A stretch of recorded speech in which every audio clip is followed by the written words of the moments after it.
মেসিকে খেপানোর ফল যে কতটা ভয়ঙ্কর হতে পারে তা সেদিন হারে হারে টের পেয়েছিল রিয়াল মাদ্রিদ। ওই দিন কিছু বুঝে ওঠার আগেই বার্নাব্যুর গ্যালারিতে থাকা ৮০,০০০ দর্শককে থমকে দিয়ে তিনি জানান দেন, মেসি রাজত্ব এই তো এখানে, রিয়ালের মাটিতেই খুঁটি গেড়ে গেলাম।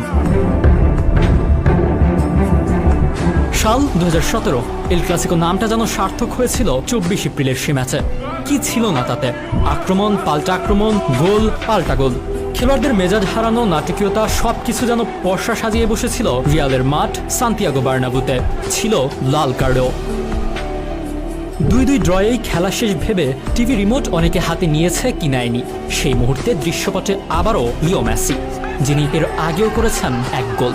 Sergio Roberto, Gomez, Jordi Alba আর মেসি, এই চারের মিলিত এক দুর্দান্ত পাল্টা আক্রমণে এলো মেসির ৯২ মিনিটের সেই গোল। সে গোলের পর মেসি রমন জার্সি খুলে